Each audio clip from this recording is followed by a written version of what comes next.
Hey, are you considering purchasing a MacBook Pro 16 in 2020? Awesome. Let me help you with that decision by giving you all the deets that you need to make an informed purchase. Hi, I'm Jeff, the IT guy, and I've got 10 years of experience working in IT as a director of IT. And I have helped the companies I've worked for make informed purchases so that they can best provide their employees with the best hardware to complete or to successfully do their jobs, right? Looking at efficiency and things of that nature without going overboard, right? So I want to help you all make an informed decision so that you don't have buyer's remorse. It's a terrible thing to have. Before we get started into the review, I'm going to ask you all to help me out a little bit, right? If you like these sorts of videos, tech reviews, IT skills, career advice, then I'm going to ask you all to please go ahead and subscribe. Listen, I'm trying to hit 1,000 subscribers by December of 2020. It's a realistic goal. I'm very close, and I would really appreciate your help because it really helps me. It allows me to continue making these sorts of videos and to prove really to myself and to my wife that, I'm more than just a pretty face. So let's go ahead and let's get into the review. One here is the base model MacBook Pro. It has the i7 6-core with 12 threads, 16 gigs of RAM, the Radeon Pro 5300M, as well as 512 gig SSD. You can, however, upgrade this to have 8 cores, 16 threads with the i9, 64 gigs of DDR4, 8 terabytes of SSD storage, and a Radeon Pro 5600M with 8 gigs of video memory. And that's going to cost you a whopping $6,700 currently, is what I looked at earlier to see what it was going to be. So $6,700, that's a lot of change. We have a joke at work that we're going to start pricing stuff out to our clients in McNuggets. And so imagine, this is a lot of McNuggets, right? So, I mean, it's funny to think about, right?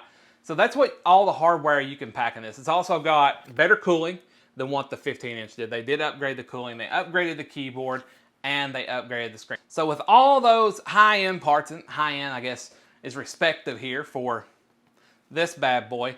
So it has 4 USB Thunderbolt ports. So it does have 4 Thunderbolt 3 ports on here. Those are also USB-C, and it's got 1 audio adapter. So be prepared for the dongle life. You're gonna be hanging out in Dongleville for a while. You're gonna be purchasing all the dongles.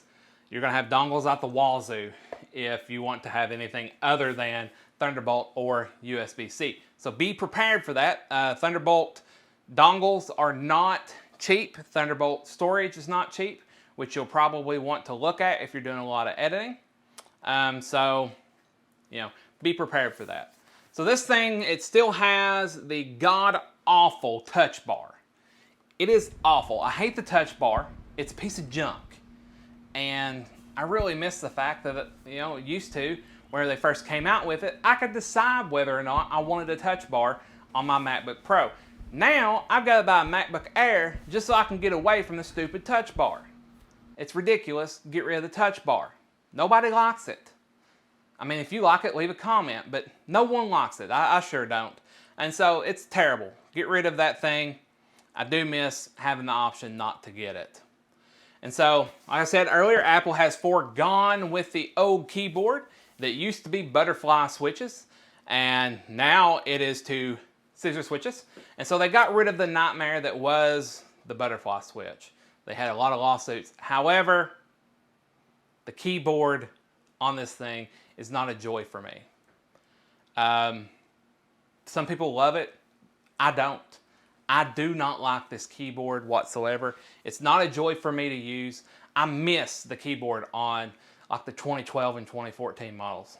The 2012 model had the best keyboard, hands down, in the world. Ever. It is a great keyboard. This thing, it lacks, to me, for a keyboard. It's not great. It's not the best at all. The one that I reviewed on the Dell G5, the keyboard on it, and it's like $1,200 cheaper, much better. Alienware keyboards, much better. Razer keyboards, much better. Dell XPS keyboard, Much better. Anything is almost better than this, except for like a Lenovo 330S. Yeah, sorry Lenovo, but that's just how it is. And so even while writing the script for this, I could not help but think of how much I really didn't like this keyboard. And so the screen on the MacBook Pro does not disappoint. It is a fantastic screen.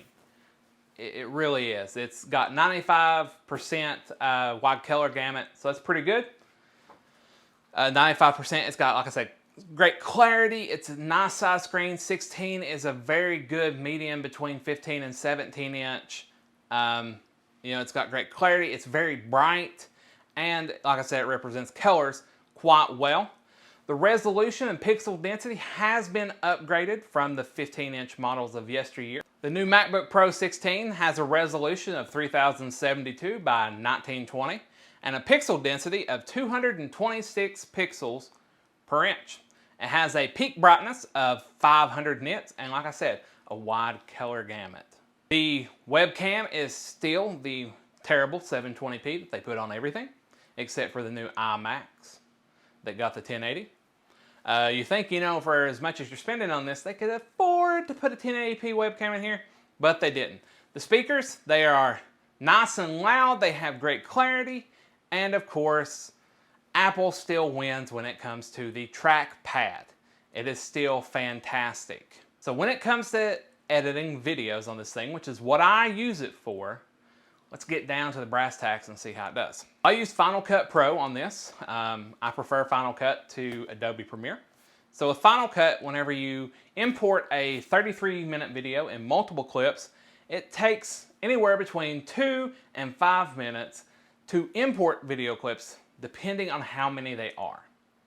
Okay, so when you're talking about a 1080p video clip, depending on how many they are, it can take anywhere from 2 to 5 minutes to import from your SD card. When we start doing light audio and some light adjustment on it, as well as some end screens, some lower thirds, just a little bit of correction here and there, the render on this, when it starts to render it in the background process, can take a little bit of time. For the same 33-minute video, it takes about 11 minutes for the background render, which is a little bit slow. It can hinder you, so if you've got to wait for that background render, you're not going to be able to export. You will have to wait on that before you can export the whole video. So it can take a little bit of time. And during this, the fan's going to get loud, it's going to get hot, and you're not going to want to touch it because it's like touching a skillet. When you go to export the 33-minute video using H.264, it's going to take about 4 minutes, give or take, about 4 minutes and 15 seconds to export the video. It's going to be about 5 gigs in size, which is really nice if you're trying to save space, since you cannot upgrade the SSD on this. So when you're doing H.264, it's going to take a little bit longer than what if you were doing Apple ProRes 422. And so I used to do everything in Apple ProRes 422. However, the size of the files that it generated are massive. It's going to be about 1 gigabyte per 1 minute of 1080p footage. And so if you're doing a 30-minute video, it's going to be 30 gigs in size. And so H.264 seems to have a little bit more compression, and so it will take longer. With the Apple ProRes, it's not going to take 4 or 5 minutes at all. It's going to take 1 or 2 minutes to export that at 1080p. I don't know about 2K or 4K or 8K. I don't live that sort of life. You know, maybe one day somebody will hit me up and be like, hey Jeff, we want to sponsor you and we're gonna, you know, make all this stuff happen. So until then, it's 1080p. Let's talk about gaming. Because right, who doesn't buy a MacBook Pro to do gaming on? No one. No one buys a MacBook Pro to do gaming on, but this is my channel and we're gonna look at game performance. So in World of Warcraft, at the stock resolution of 3072 by 1920, playing Battle for Azeroth, you're looking at about 100 FPS at level 6 or 7. So it's not bad, right? It's not bad. You can play games. Woo! It's going to get hot and it's going to get loud very quickly. You also need a dongle so that you can use something besides the trackpad. But if you're into that sort of thing, you can play WoW on it, which is pretty cool. And of course, you're going to be able to play esports, things like League of Legends, Rocket League, etc. You know, esports. Woo! You are just going to have 60 FPS though, so might be something that you want to look at. Otherwise, I mean, you can get an external screen. Development and UX work on this MacBook Pro, it really is a breeze. It's got enough power to do Android and Swift development and run the VMs that come along with it so that you can test everything. It's Unix based, of course, so it's great when it comes to development. It is a true development machine. That's why a lot of shops purchase Macs for their development guys. That's why we purchase them for our development guys. You know, AppleCare is great and it works for our guys.